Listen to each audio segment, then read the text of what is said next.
दोस्तों, इसरो ने जानकारी दी है कि प्रज्ञान को सुलाने के बाद आज यानी 4 सितंबर 2023 की सुबह 8 बजे विक्रम लैंडर को भी सुला दिया है। सुलाने से पहले ही उसने चांद पर छलांग लगाई थी।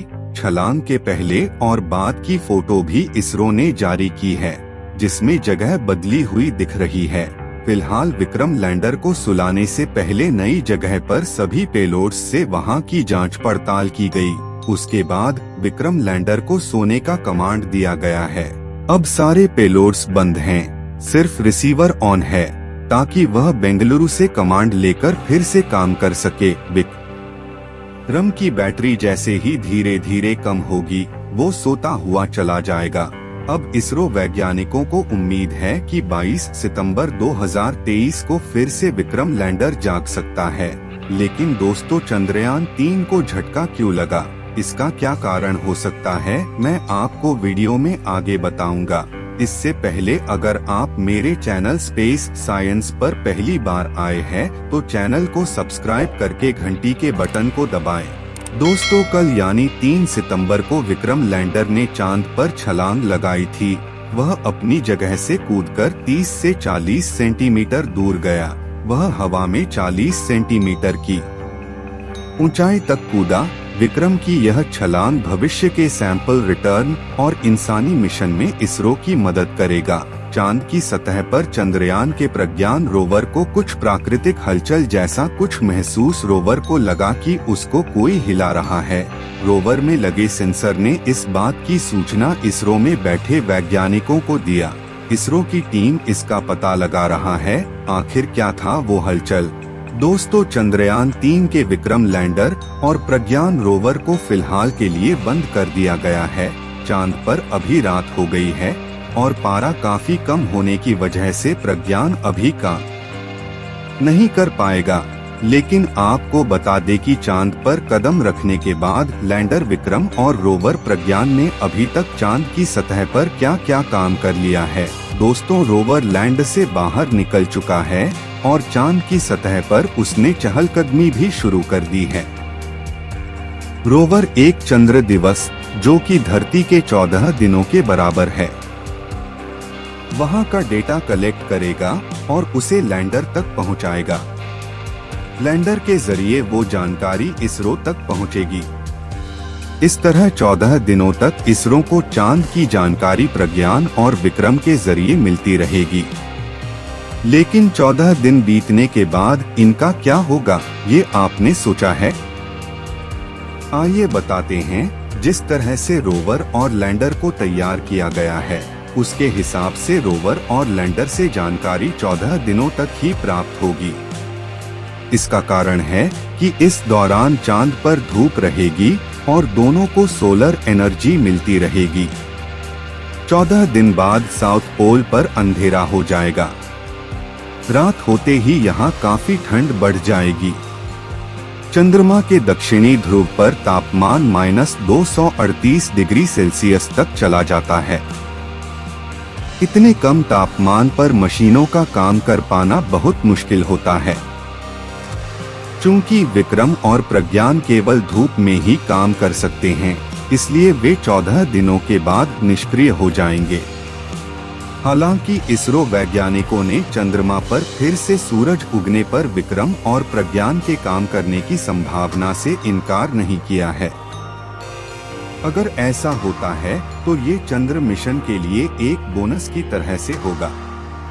चंद्रयान 3 चांद के दक्षिणी ध्रुव इलाके में 23 अगस्त 2023 को लैंडिंग की थी। आज उसने चंद्रमा पर एक हफ्ता बिता लिया है, यानी चांद का आधा दिन उसने पूरा कर लिया है।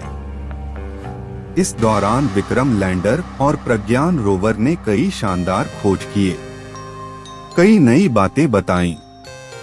इन चीजों से भविष्य में इंसानी बस्ती बसाने में क्या मदद मिलेगी, इन सब के बारे में हमें प्रज्ञान रोवर आगे अपडेट करता रहेगा। अभी लैंडर और रोवर दोनों में लगे यंत्र अपना अपना काम कर रहे हैं, नए नए डेटा जारी कर रहे हैं। आइए जानते हैं कि सबसे शानदार खोज कौन कौन सी है। प्रज्ञान रोवर ने 29 अगस्त 2023 की रात यह खुलासा किया कि चांद के दक्षिणी ध्रुव के इलाके में ऑक्सीजन है। यह काम उसमें लगे लिब्स पेलोड यानी यंत्र लेजर इंड्यूस्ड ब्रेकडाउन स्पेक्ट्रोस्कोपी ने किया है। इस यंत्र को सिर्फ चांद की सतह पर मौजूद खनिजों और रसायनों की खोज और पुष्टि के लिए भेजा गया है। ये है लिब्स, जिसने ऑक्सीजन समेत कई खनिजों, धातुओं और रसायनों की खोज की। कैसे पता किया? लिब्स चांद की सतह पर तीव्र लेजर किरणें फेंककर उससे निकलने वाले प्लाज्मा का एनालिसिस करता है। ये लेजर किरणें बेहद अधिक तीव्रता के साथ पत्थर या मिट्टी पर गिरती है। इससे वहां पर बेहद गर्म प्लाज्मा पैदा होता है, ठीक वैसा ही जैसा सूरज की तरफ से आता है। प्लाज्मा से निकलने वाली रोशनी यह बताती है कि सतह पर किस तरह के खनिज या रसायनों की मौजूदगी है। इसरो ने मंगलवार 29 अगस्त को सोशल मीडिया प्लेटफॉर्म एक्स, पहले ट्विटर, पर एक पोस्ट के जरिए चंद्रयान 3 की अभी तक की खोज के बारे में जानकारी दी थी।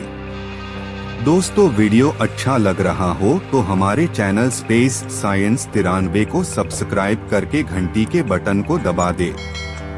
चंद्रयान 3 के रोवर प्रज्ञान के पेलोड ने जिन तत्वों की खोज की है उनमें एल्यूमिनियम, सल्फर, आयरन, क्रोमिशियम, टाइटेनियम, मैग्नीज, सिलिकॉन और ऑक्सीजन शामिल हैं। इसके साथ ही चंद्रयान 3 हाइड्रोजन की तलाश कर रहा है। खास बात यह है कि अगर ऑक्सीजन के बाद चांद पर हाइड्रोजन भी खोज लिया जाता है तो ये चांद पर पानी की खोज की दिशा में बड़ा कदम होगा। चंद्रयान 3 मिशन की एक और महत्वपूर्ण उपलब्धि चांद के दक्षिणी ध्रुव पर तापमान को मापना है। रोवर ने मिशन के दौरान लैंडर को जो डेटा भेजा है उसके आधार पर इसरो ने 27 अगस्त को चांद के तापमान का ग्राफ जारी किया था। इसरो ने बताया कि चंद्रयान 3 ने चंद्रमा की सतह से 8 सेंटीमीटर की गहराई पर विभिन्न तापमानों का अध्ययन किया है। सतह पर और उसके नीचे के बीच तापमान का अंतर हैरान करने वाला है। इसरो से जारी डेटा के मुताबिक चांद की सतह पर तापमान 50 डिग्री सेल्सियस है, जबकि 8 सेंटीमीटर गहराई में ये 0 से भी 10 डिग्री नीचे रिकॉर्ड हुआ। यानी 8 सेंटीमीटर के अंतर पर तापमान में 60 डिग्री सेल्सियस का अंतर पहुंच गया।